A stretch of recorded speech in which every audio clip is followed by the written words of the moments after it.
Hey, new channel here. Now, what I'm going to talk about in this video isn't anything new. In fact, it's arguably the most mentioned anime discussion for well over a year now. Ever since Studio Mappa took over the show from the previous Studio Wit, there has been a lot of backlash, a lot of it revolving around the CGI usage. I feel a lot of the content talking about it is either way too negative or vice versa, so I'll try my best to remain neutral throughout, okay? A few disclaimers here. First, there is no spoilers beyond episode 5 of season 2 part 2. I won't be talking about the manga past that point, so as long as you are caught up to the anime up to that episode, you can watch it no problem. Second, I'm talking about the adaptation. The developments in the actual story is irrelevant for this video. Third, CGI isn't the only thing I want to talk about. There's non-Titan animation, sound design, pacing, shot composition, framing, and a lot more production related stuff that I want to mention in this video. And fourth, I will not entirely praise Mappa. Their adaptation has flaws. Well, Wit wasn't flawless either, but I'll mostly mention Mappa here since that's what the video is about. As for the fifth and final, if I mention a new staff member and their work not being up to the standards and compare it to some existing staff member from Studio Wit, that is not a personal attack on the individual and is purely from a professional standpoint. And with all that out of the way, hope you'll watch this video with an open mind and consider the things that I have to say, and without any further ado, let's get into it.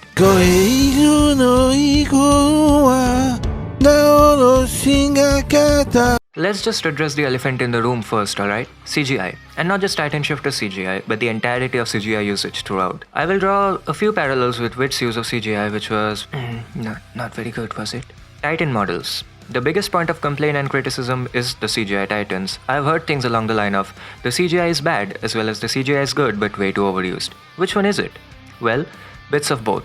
The CGI models, especially for the Warhammer Jaw and Armored Titans, are really impressive, all while Part 1 Eren's model is quite literally unfinished, with some of the most awkward mouth-opening animation I've seen. Glad to know that was improved a lot in the second core. But the models I want to talk about the most are Zeke and Reiner, the worst and best respectively in my opinion. The Beast is one Titan that should always be 2D in my opinion, and that's mainly for two reasons. One, he has expressions, something that is the hardest to execute in 3D as it needs really intricate rigging of the facial features. And two, because he has fur. Now I won't say anime never had good 3D fur texture, just look at Beastars, but even that level of quality would look awkward on Zeke. There isn't even a delicate balance. 3D fur on Zeke will just never work in my opinion, which is why Zeke having several 2D frames in the second core relieved me quite a bit. But Reiner on the other hand, I unironically prefer his 3D model over his earlier 2D variety. Yeah, if drawn Reiner moved like the 3D version, that opinion would change, but that is near impossible. Reiner's armor has a lot of intricate parts that interact with physics differently, which is a pain to draw for hundreds of frames, which is why a lot of the Reiner scenes that Wit made were done in still frames with motion lines and camera shakes instead of any actual movement. Besides that, there isn't really much to talk about here. Every pure Titan was hand-drawn. Second core had a lot more switching between 2D and 3D Titans, with one of the shifter fights being fully 2D as well. The 3D models, all of them did look awkward at certain points, but that's a given to be honest. They interacted with the 2D background surprisingly well. Same can't be said for Wit Season 3 Colossal though, unfortunately. Overall, I don't hate the 3D Titans, I understand why it's done, and to be honest, 2D Mappa Titans pose a problem too, though a relatively insignificant one. I don't know about y'all, but I am used to the glossy two-tone Titans that Wit did. Mappa's style is a lot more rough around the edges, which isn't a bad thing, it's just a different stylistic choice, one which is a bit hard to get into, for me at least, and that's it. Yep. The biggest outrage can pretty much be summed up into all that. Now we move on, still on the topic of CGI that is, human CGI.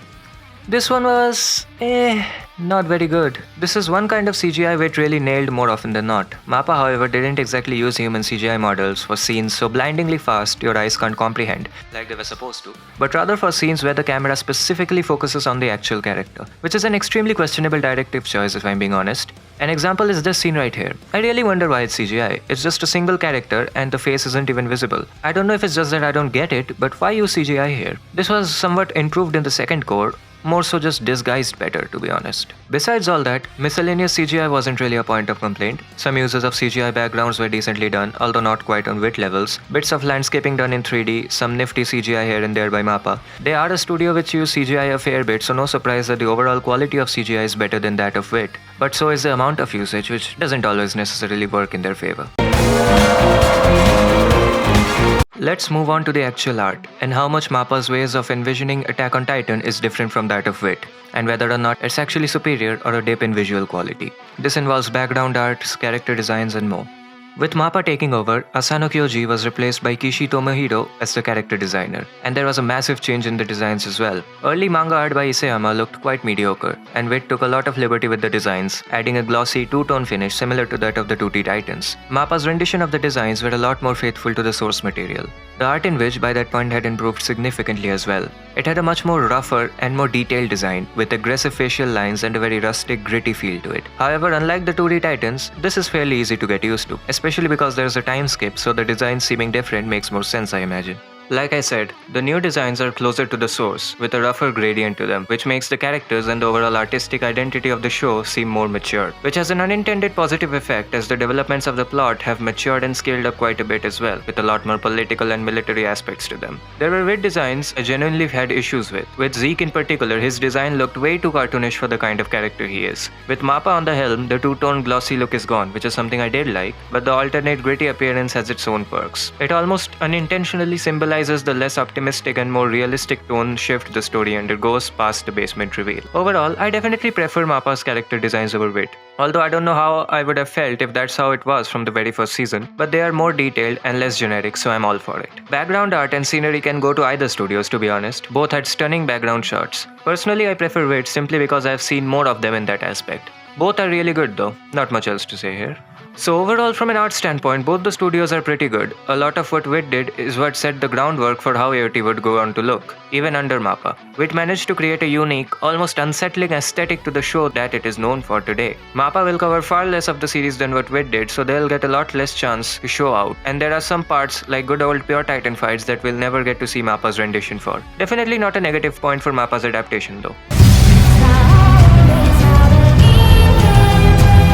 Oh boy, here's a big one. With the studio change, director Tetsuro Araki, who also worked on Black Lagoon, Death Note, Guilty Crown, High School of the Dead, Kara no Kyokai, Kabaneri, and many more, was replaced by director Yuichiro Hayashi, who's worked on Dorohedoro, Garo, Kakigurui, and Redline. And it was a pretty massive difference. Araki's style, to sum it up in one word, is chaotic, with ridiculous amounts of camera shakes, camera dynamics, and just an all-around volatile feel to it. He manages to make even the dumbest scenes about as epic as humanly possible. This style translated pretty well into Attack on Titan, especially the action bits. One fault of his style in my opinion is that there's no subtlety. Everything is over-dramatic, everything is in your face, which works for shows like Death Note, but it led to a lot of static conversation scenes in the first 3 seasons feeling, well, static.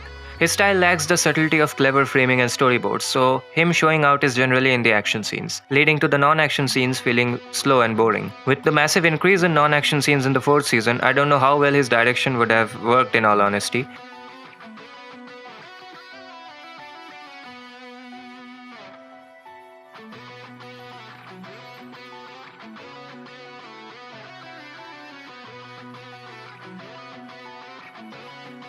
I haven't seen enough of Hayashi's direction to make a concrete assumption about his style, but from what I can gather from Attack on Titan, his storyboard work for static scenes is quite impressive. He personally storyboarded 11 out of 16 episodes in Part 1. He also did key animation and storyboards for the first opening. As for his storyboards, it applies to both action and non-action episodes, including the last 2 episodes for Part 1. 2 of the best looking episodes, that is. What he did with episodes 6 and 7, 2 of the most action heavy episodes, which had little time allotted, is quite impressive as well. Although both those episodes definitely left a lot to be desired from an animation standpoint.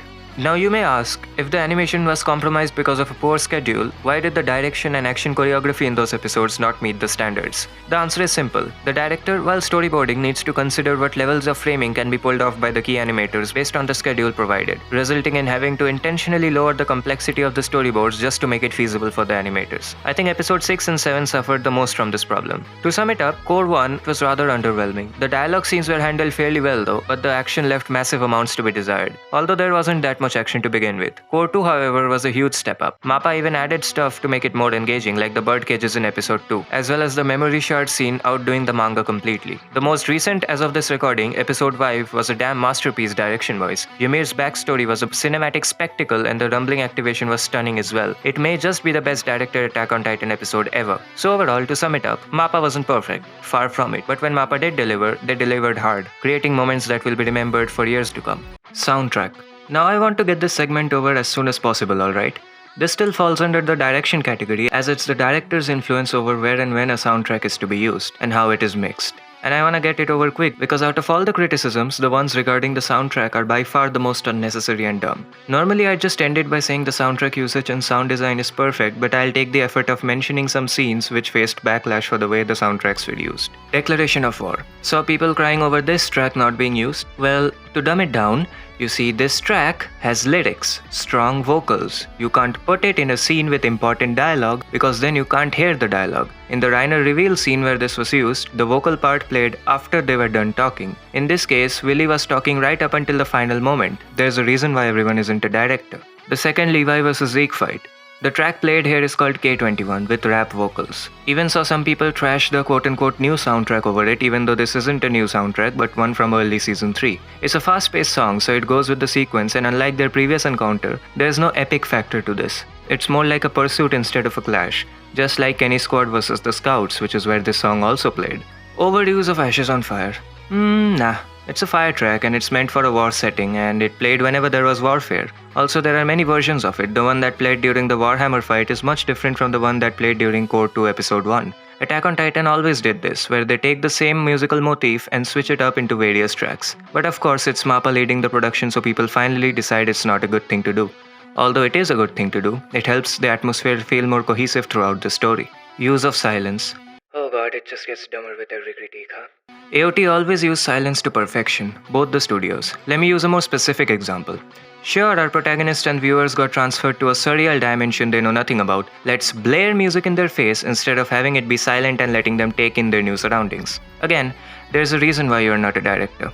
That's about it. The soundtrack department was perfect. Kota Yamamoto did a decent job, obviously not as good as Sawano, but we did have Sawano tracks and rearrangements. Yamamoto's tracks blend in with the show while Sawano's tracks punch you in the face in a good way. Obviously prefer Sawano, but Yamamoto did a great job. Back to criticism that actually makes sense. Now we covered a good chunk of the animation in the CGI section of the video. Plus Wit CGI was made by the company Madbox, while Core 1 Mappa's CGI was made by the company V-Sign, so it doesn't speak much about the actual studio's animation ability. As I mentioned before, there was an obvious dip in the complexity of storyboards for the action sequences under Mappa. With a limited time to work with, they took the path of least resistance for a lot of action sequences. Here's a short comparison. Both these sequences involve a CGI Titan shifter being snuck up on by an ODM user. The manga panels for both are fairly similar, with the Colossal Titan scene having a couple of extra panels before the slice. What Wit did is take the effort of adding this dope shot from the ground up. They even switched to 2D for the Colossal just for this scene to look smooth, and the fluidity increased massively to complement the music being cut off. Compared to that, Mappa is literally a one-to-one of the manga, with Zeke's reaction looking rather awkward. I'm not saying Mappa isn't capable of doing what Wit did, I'm saying they couldn't due to a lack of time, and for that reason, action animation as a whole felt underwhelming. There were moments where Mappa animation showed out, a lot of it in the form of facial expressions and character acting. Highlights include Udo in episode 2, Lobov in episode 8. Why did they go so hard animating Lobov of all people? He has like 17 seconds of screen time. Also Zeke in episode 15 and Gracia in Core 2 episode 4. It's stuff like this that made the heavy dialogue more entertaining to watch, and correct me if I'm wrong, but it's something pretty much entirely missing from Wit's adaptation. Mappa largely put its money into actual art more than anything. You can find some really well animated cuts here and there, definitely not many that are lengthy enough to leave a lasting impression. Dirt, debris and fire/explosion Sakuga was on point though.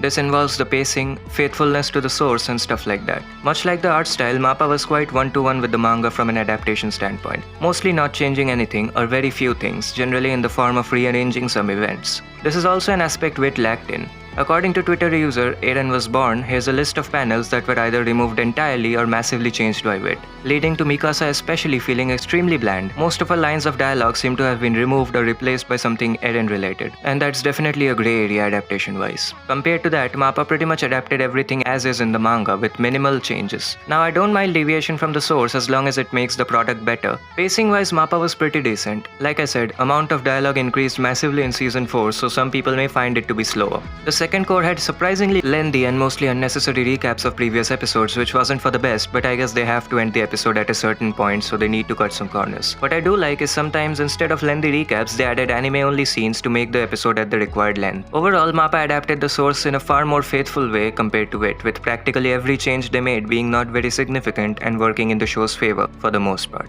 And yeah, we pretty much talked about every aspect of Mappa as a studio when it comes to Attack on Titan. I'm not going to give an overall verdict on which studio was better. I may have used Wid's adaptation a lot in this video, but that was mostly as an example to get my point across. This is not a comparison video. However, my overall verdict on Mappa's adaptation is that it was alright. Yeah, that's the word I'll use. Alright. It was by no means bad. They didn't ruin Attack on Titan like so many Twitter users claimed. They even improved certain aspects like non-action storyboards, facial expressions, character acting, character designs, and overall faithfulness to the source, while their action department was a significant dip in quality compared to its predecessor. They nailed the most important moments they had to adapt perfectly, and when you consider the amount of time allotted, it's beyond mind-blowing.